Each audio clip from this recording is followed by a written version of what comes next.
తాకట్టులో ఉన్న బంగారాన్ని విడిపించి ఆ రోజు ఆన్లైన్ రేటుకే మేము కొంటాం. Sharma gold company. నమస్తే, నేను విజయ్. హైదరాబాద్లో జరిగినటువంటి సంచలనమైనటువంటి మర్డర్ కేసులో అనేక విషయాలు బయటపడుతున్నాయి. భార్యని అనుమానాస్పదంగా ఉన్నటువంటి వ్యక్తి, అంటే భార్య మీద అనుమానంతో చంపి హత్య చేసి కత్తితో ముక్కలు చేసి వాటిని కుక్కర్లో ఉడకపెట్టి ఆ తర్వాత పొడి చేసి డ్రైనేజ్లో కలిపేయడం. ఇది ఎంతవరకు సాధ్యమవుతుంది? నిజంగా ఈ విధంగా కూడా చేయొచ్చా? ఇంత క్రూరంగా కూడా చంపవచ్చా? సో దీని గురించి డిస్కస్ చేద్దాం. మనతో పాటు లైవ్ కాల్లో ఉన్నారు ఫోరెన్సిక్ ఎక్స్పర్ట్ డాక్టర్ మహేంద్ర గారు. సార్ నమస్తే. నమస్తే అండి. నమస్తే సార్, ఈ వార్తలు వింటున్నాం, అసలు ఈ సమాచారం కరెక్టో కాదో ఇంకా కూడా క్లారిటీ లేదు. అసలు ఇది సాధ్యమవుతుందా? ఒక మనిషిని ఈ విధంగా ముక్కలు ముక్కలుగా చేసి కుక్ చేసి ఆ తర్వాత ఆరబెట్టి ఎండబెట్టి పౌడర్ని చేసి డిస్ట్రాయ్ చేయడం సాధ్యమవుతుందా? సాధ్యం అవుతుందండి. మన శరీర వ్యవస్థ ఎలా ఉంటుంది సార్? అంటే మిగిలినటువంటి మనం అంటే ఇలా అడగడం కూడా నాకు కూడా కొంత ఇబ్బందిగా ఉంది. మేక, మనం మిగిలినటువంటి కోళ్ళు ఇలా మనం మాంసం అని మనం చూస్తుంటాం. సో అలాగే ఉంటుందా మన శరీరానికి సంబంధించినటువంటి మాంసం కూడా? ఆల్మోస్ట్ అటువంటి జంతువులతో పోలిక, అన్నిటిలో పోలిక ఉంటుంది. కాకపోతే ఏంటంటే మనిషి యొక్క శరీరము, మనిషి యొక్క ఎముకలు అనేటువంటి కొంత దృఢమైనవి. కోడి, మేక మిగతా వాటితో పోలిస్తే మన యొక్క ఎముకలు అనేటువంటి కొంత బలమైనవి, దృఢమైనవి. కాబట్టి వీటిని డిస్ట్రక్షన్ చేయాలి అంటే కొద్దిగా బలమైన మనిషి కావాలి. దానికి కొంత అనుభవం కూడా ఉంటే ఇంకా పని ఈజీగా అవుతుంది. అంటే అంతకు ముందు చేసి ఉండాలి, ఇలాంటి ఇన్సిడెంట్స్లో అతను పార్టిసిపేషన్ చేసి ఉండాలి, గతంలో ఏదైనా ఇలాంటి క్రైమ్ చేసి ఉండాలంటారు. అట్లా చేసి ఉండాలని ఖచ్చితంగా ఏం లేదు. ఒకవేళ నిజంగానే ఇప్పుడు ఆయనకు అనుమానం ఉంది, ఆ అనుమానం అనే ఒక సైకియాట్రిక్ డిజార్డర్, ఒక మెంటల్ డిజార్డర్తో ఆమె మీద ఒక అనుమానం వచ్చింది. ఆ చంపాలనే ఉద్దేశం ఎంత బలంగా ఉంటే అంత ఈజీగా ఆయన ఆ పని చేయగలుగుతాడు. అంటే ఇప్పుడు మనకి ఇంకొక ఇన్ఫర్మేషన్ కూడా బయటకు వస్తుంది. ప్రీవియస్గా అతను అంటే ఈ క్రైమ్ చేయడానికి ముందే వీధిలో వెళ్తున్నటువంటి ఒక కుక్కని ఇంట్లోకి తీసుకొచ్చి దాన్ని కూడా ఇలా చంపి, సో ఆ కుక్క మాంసాన్ని కూడా ఇదే విధంగా బాయిల్ చేసి ఆ తర్వాత డ్రై చేసి కాలువలో పడేశాడు. ఆ తర్వాత ఎక్స్పీరియన్స్ వచ్చిన తర్వాత తన వైఫ్ను కూడా ఇదే విధంగా చేశారు అని చెప్తున్నారు. అది ఇప్పుడు అలా ఆయన కుక్కను చంపడం అటువంటిది ఏంటంటే ఆయన కొంత ఎక్స్పీరియన్స్ ఉన్నట్టుగా ఉంది కాబట్టి దానివల్ల కొంత ఈ పని ఈజీగా అవుతుంది. అలా అని ముందుగా అట్లా చేసి చంపి అలా చేస్తేనే ఇలా చేయాలని ఏం లేదు. అలా చేయకున్నా కూడా చంపాలనే బలమైన కోరిక ఎప్పుడైతే ఉంటుందో ఖచ్చితంగా అతడు ఒక మనిషి ఇంకో మనిషిని చేయడానికి అవకాశం ఉంటుంది. అంటే ఇదంతా కూడా 2 నుంచి 3 రోజుల్లోనే చేశాడు ఈ ప్రక్రియ అంతా కూడా అంటున్నారు. సో 3 రోజుల్లోనే ఒక మనిషిని చంపేసి ముక్కలు చేసి తర్వాత బాయిల్ చేసి డ్రై చేసి పౌడర్ చేయడం, ఇదంతా 2-3 రోజుల్లోనే సాధ్యమవుతుంది. ముక్కలు చేసి చిన్న చిన్న ముక్కలుగా చేయడం అనేది కొంత తొందరగా జరిగే ప్రాసెస్. కానీ పౌడర్ చేయడం అనేటువంటిది, పౌడర్ చేయడానికి 2-3 రోజుల కంటే ఇంకొంత ఎక్కువ టైమే కావాలి. అంటే బోన్స్ చాలా స్ట్రాంగ్గా ఉంటాయి కదా సార్, మనిషి శరీరంలో బోన్స్ చాలా స్ట్రాంగ్గా ఉంటాయి. ఆ బోన్స్ని కట్ చేయడం అంటే అంత ఈజీ? సపరేట్ ఒక ఎక్విప్మెంట్ ఉండాలా, లేదంటే మటన్ని కట్ చేసేటువంటి ఆ నైఫ్ ఉంటే సరిపోతుందా?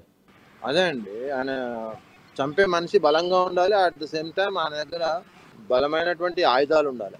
కత్తి కానీ ఇంకా వేరే కట్ చేసే మాంసం అంటే ఈజీగానే కట్ చేయొచ్చు. కానీ ఎముకలు, తల కానీ మామూలుగా ఈ నడుము సంబంధించినటువంటి ఎముకలు కానీ, తుంటి ఎముక కానీ ఇవన్నీ చాలా బలమైనవి. వెన్నెముక కానీ చాలా బలమైనవి. వాటిని ముక్కలు చేయడం అంటే చాలా మామూలు ఇంట్లో వాడే కత్తులతో మనం జరిగే పని కాదు. కొద్దిగా బలమైనటువంటి బచర్స్ నైఫ్ అంటారు కదా మామూలుగా, అటువంటి బలమైన ఆయుధాలు ఉండాలి. అట్ ద సేమ్ టైం ఈయన కూడా మనిషి కూడా బలంగా ఉంటేనే అది ఆయన ఒక్కడి వల్ల సాధ్యమవుతుంది. లేదంటే ఆయన ఒక్కడి వల్ల కాదు, ఇంకా ఇంకా ఆయన కానీ ఇంకా ఆయనకి ఎవరైనా హెల్ప్ అయినా చేస్తే ఇంకా ఈజీ అవుతుంది. మనిషి హెడ్కి సంబంధించిన స్కల్ చాలా స్ట్రాంగ్గా ఉంటుంది అంటారు, కానీ అలా కట్ చేయొచ్చా? ముక్కలు ముక్కలుగా కట్ చేసే ఛాన్స్ ఉంటుంది ఒక మామూలు నైఫ్తో? మామూలు నైఫ్తో కట్ చేయడం సాధ్యం కాదండి. బచర్స్ నైఫ్, అదే మామూలు కట్క వాళ్ళ దగ్గర ఉంటుంది కదా పెద్ద కత్తి. అదేవిధంగా ఇప్పుడు అక్కడ ఎలాంటి ఆధారాలు కూడా ఇప్పటి వరకు లభించలేదు అనేది కొంతమంది పోలీసు ఉన్నతాధికారులు వేరే మీడియాతో కూడా చెప్పడం జరిగింది. సో ఒకవేళ నిజంగా ఇలాంటిది జరిగి ఉంటే, ఇంత క్రూరంగా కానీ చంపి ఉంటే, దానికి సంబంధించినటువంటి ఆనవాళ్ళు ఇప్పటికీ దొరికే అవకాశం ఉందంటారా? అతను ఎంత డిస్ట్రాయ్ చేసినా కూడా క్లూస్ దొరకకుండా? అంటే ఇప్పుడు ఆయన అక్కడ కట్ చేయడానికి ఆయన ఏమన్నా చెక్క లాంటిది కానీ, ఇప్పుడు బేస్ చెక్క ఉంది, చెక్క కూడా కనిపిస్తుంది అక్కడ. అవును, మటన్ కట్ చేసేటప్పుడు మనం వాడతాం కదా చెక్క మొద్దు, అలాంటిది కూడా ఉంది అక్కడ. బ్లడ్ స్టెయిన్స్ ఉంటాయి, బ్లడ్ స్టెయిన్స్ అక్కడ ఉంటాయి, కొన్ని అక్కడక్కడ పరిసరాల్లో చిట్లిపోయి కూడా ఉంటాయి. సో ఫోరెన్సిక్ నిపుణులు, ఫోరెన్సిక్ సైన్స్ నిపుణులు కనుక అక్కడ ఆ డిఎన్ఏ టెస్ట్కి సంబంధించి అక్కడ ఉన్నటువంటి బ్లడ్ శాంపిల్స్ కనుక సెలెక్ట్ చేసి తీసుకొని దాన్ని ఆ విక్టిమ్ యొక్క డిఎన్ఏతో మ్యాచ్ చేయగలిగితే, అంటే ఒకవేళ ఇప్పుడు ఆమె లేదు కాబట్టి ఆమె యొక్క డిఎన్ఏ రావాలి అంటే వాళ్ళ తల్లిదండ్రులు కానీ వాళ్ళ యొక్క తోబుట్టువులు కానీ లేదా ఆమె యొక్క పిల్లలు కానీ ఉంటే వాళ్ళ ద్వారా డిఎన్ఏని మనం ఆమెదా కాదా అనేటువంటిది చూసుకోవడానికి వీలుంటుంది. ఇంకొక ఇన్ఫర్మేషన్ కూడా ఏంటంటే ఆ మనిషి శరీరంలో ఉన్నటువంటి ఆ మాంసపు ముక్కల్లో కూడా బోన్స్ని సపరేట్ చేసి మాంసాన్ని మాత్రమే బాయిల్ చేశాడు, తర్వాత బోన్స్ని తీసుకువెళ్ళి వేరే దగ్గరలో ఉన్నటువంటి ఇంకొక చెరువులో పడవేశాడు అని చెప్తున్నారు. ఓకే. సో కేవలం మాంసం మాత్రమే, అంటే బోన్స్ లేకుండా ఉన్నటువంటి మాంసపు ముక్కలు మాత్రమే ఉన్నాయి కాబట్టి ఈజీగా వాటిని బాయిల్ చేసి ఈజీగా వాటిని డ్రై చేసి ఆ తర్వాత పౌడర్ చేయొచ్చా? అంటే ఈ 2-3 రోజుల వ్యవధిలోనే చేయొచ్చా? పౌడర్ చేయాలంటే కొద్దిగా టైం పడుతుంది సార్. అంటే నిజంగా నేను ఏమైనా హీట్ చేసి మళ్ళీ ఏమన్నా ఆర్టిఫిషియల్గా వాటిని వేడి చేయడానికి, అంటే మామూలు ఆర్టిఫిషియల్గా వేడి చేయడం అటువంటిది ఏమైనా చేస్తే పౌడర్ అయ్యే ఛాన్స్ ఉంది, కానీ ఇంకొద్దిగా టైం కావాలి. మామూలు ముక్కలు మళ్ళీ చిన్న చిన్న ముక్కలు చేయడం, గ్రైండ్ చేయడం, పిండిలాగా చేయడం అనేటువంటిది చాలా ఈజీ. వీటిలో వేరే కెమికల్ ఏదన్నా వాడుంటాడా, లేదంటే ఎలాంటి కెమికల్ అవసరం లేకుండానే ఇంట్లో ఉన్నటువంటి ఎక్విప్మెంట్స్తో ఇదంతా చేస్తుంటాడు అనుకోవచ్చు? ఇప్పుడు ఒకటండి, ఆమె కనుక ఇప్పుడు ఒక మనిషిని చంపాలంటే ఆమె డ్రగ్ ఏమైనా డ్రగ్ యొక్క మత్తులో కానీ ఏమైనా ఉంటే వాళ్ళని చంపడానికి ఈజీ అవుతుంది. మామూలు నార్మల్ స్థితిలో ఉన్న ఒక మనిషిని చంపాలంటే వేరే వాళ్ళకి అంత ఈజీ కాదు.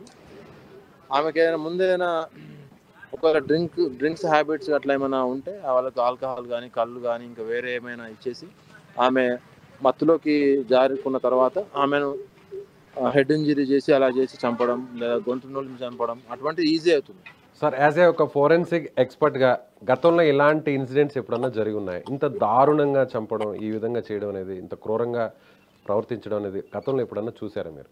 నేను చేసిన వాటిలో వాళ్ళ ఫాదర్ని, వాళ్ళ పిల్లలు ఉన్నారు, పిల్లలు ఆస్తికి సంబంధించిన తగాదాల్లో పిల్లలు ఏం చేశారంటే తండ్రి జనం మాకు ఆస్తి రాదనే ఒక ఉద్దేశంతో వాళ్ళు ఏం చేశారంటే తండ్రిని అనేక భాగాలుగా చేశారు. ఒక 10 నుంచి 12 భాగాలు చేసి బకెట్లలో పెట్టి ఇంట్లోనే పెట్టుకున్నారు. వాళ్ళు మానసిక రోగులు వాళ్ళు కాబట్టి వాళ్ళకి ఏం తెలియదు. కాకపోతే ఒకటి మాత్రం తెలుసు, ఫాదర్ చనిపోతే మాకు ఆస్తి వస్తుందని వాళ్ళు ఫాదర్ని చంపడం, చంపిన ముక్కలన్నింటినీ ప్లాస్టిక్ కవర్లు వేసి బకెట్లలో పెట్టుకొని వాళ్ళ ఇంట్లోనే ఉన్నారు.